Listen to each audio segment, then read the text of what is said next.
नमस्कार दोस्तों, आइए देखते हैं 14 अक्टूबर 2025 को देश दुनिया का हालचाल क्या है। सबसे पहले बात अफ्रीकी देश मेडागास्कर की। मेडागास्कर हिंद महासागर में अफ्रीका के पूर्वी तट पर स्थित एक द्वीपीय देश है। राजधानी है अंतानानारिवो। मेडागास्कर के राष्ट्रपति एंड्री रोजाइलिना देश छोड़कर भाग गए हैं। समाचार एजेंसी राइटर्स के अनुसार वे फ्रांस के सैन्य विमान से देश छोड़कर गए।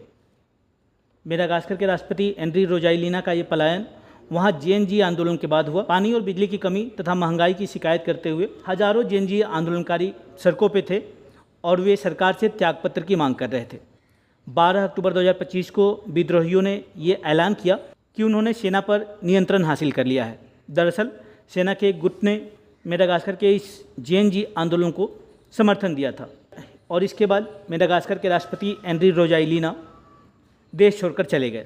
मेडागास्कर विश्व के सबसे गरीब देशों में से एक है। ये मोजाम्बिक का पड़ोसी देश है और इस द्वीपीय देश को वर्ष 1960 में यानी भारत की आज़ादी के लगभग 13 साल बाद फ्रांस से आज़ादी मिली थी। यानी 1960 से पहले मेडागास्कर फ्रांस का गुलाम हुआ करता था। 1960 में आज़ादी हासिल करने के बाद भारत की तरह वहाँ लोकतंत्र स्थिर नहीं रहा, मजबूत नहीं रहा, बल्कि 1960 के बाद मेडागास्कर में कई बार सैन्य तख्तापलट भी हो चुका है। जेएनजी के विरोध प्रदर्शनों में झड़प के दौरान कम से कम 22 लोगों की मृत्यु भी हो गई थी। वर्तमान में ये पता नहीं है कि राष्ट्रपति एंड्री रोजाइलिना कहाँ गए हैं, किस देश ने उन्हें शरण दी है। फिर भी ये तय है कि मेडागास्कर के राष्ट्रपति एंड्री रोजाइलिना देश छोड़कर चले गए हैं। आपको याद होगा कि पिछले महीने ही यानी सितंबर 2025 में नेपाल में भी ऐसा ही एक जेएनजी आंदोलन हुआ था, जिसके बाद नेपाल के प्रधानमंत्री केपी शर्मा ओली को मजबूर होकर त्यागपत्र देना पड़ा था और उसके बाद वहाँ पे नेपाल के सुप्रीम कोर्ट की पहली महिला मुख्य न्यायाधीश सुशीला कार्की को अंतरिम प्रधानमंत्री बनाया गया है।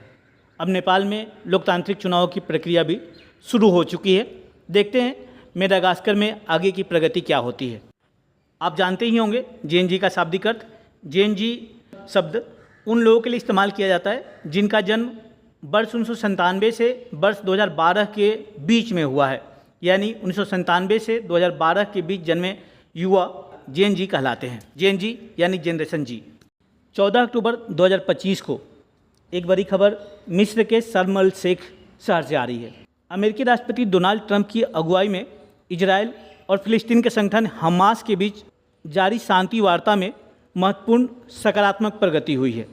मध्य पूर्व के देश मिस्र के शर्म अल शेख शहर में गाजा में शांति स्थापना को लेकर 20 से अधिक देशों के शीर्ष नेतृत्व की बैठक हो रही थी। रेड सी यानी लाल सागर के तट पर स्थित शहर शर्म अल शेख में संपन्न हो रहे इस पीस समिट की अध्यक्षता अमेरिका के राष्ट्रपति डोनाल्ड ट्रंप और मिस्र के राष्ट्रपति अब्दुल फतेह अल सीसी साथ साथ करेंगे, यानी दोनों इसके सह अध्यक्ष होंगे। इस बीच हमास ने, जो फिलिस्तीन का संगठन है जो इजराइल के साथ संघर्षरत था, उसने इजराइल के सभी जीवित बंधकों को रिहा कर दिया है। हमास ने सभी मृत बंधकों के 100 भी इजरायली अधिकारियों के हवाले कर दिया है। बंधक बनाए गए लोगों में एकमात्र हिंदू बिपिन जोशी थे। बिपिन जोशी नेपाल के नागरिक थे और सितंबर 2023 में वे 16 अन्य छात्रों के साथ कृषि विज्ञान की पढ़ाई करने के लिए इजराइल गए थे। वे गाजा सीमा के पास दक्षिणी इजराइल में थे। तभी 7 अक्टूबर 2023 को हमास ने उन पर हमला किया और उन्हें बंधक बना लिया। हालांकि बिपिन जोशी को उनकी बहादुरी के लिए भी याद किया जा रहा है। बंधक बनाने से पहले हमास ने वहाँ पे 2 ग्रेनेड फेंके थे।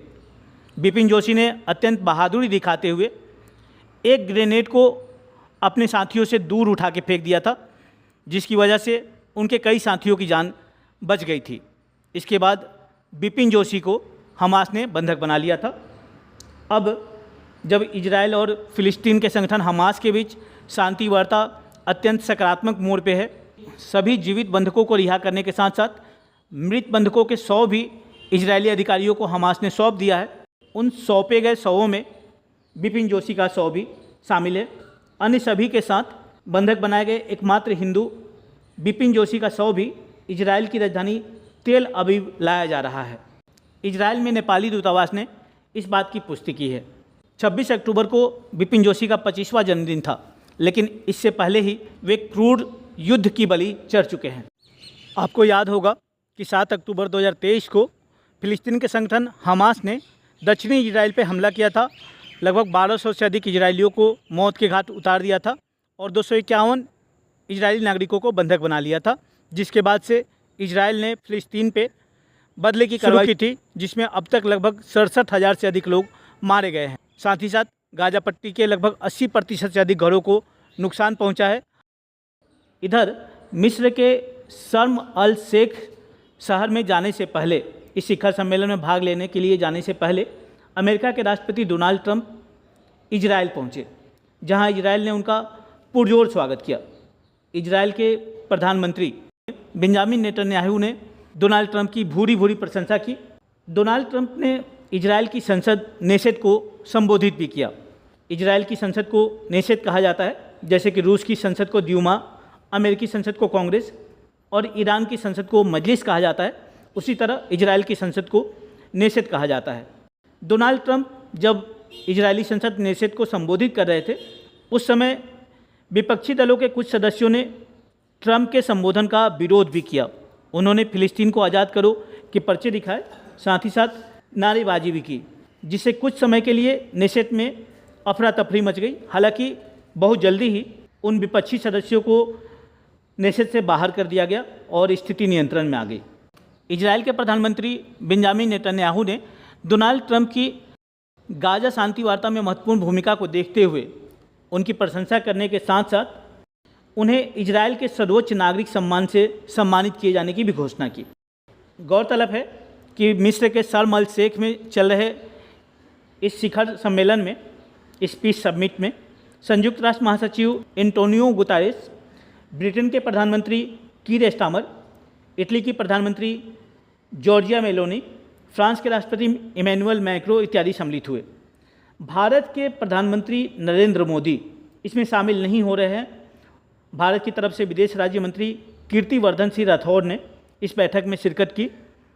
भारत ने ये दिखाने की कोशिश की कि न तो वह बहुत अधिक सक्रिय भागीदार है और न ही मध्य पूर्व में शांति स्थापना की प्रक्रिया से बिल्कुल दूर ही है।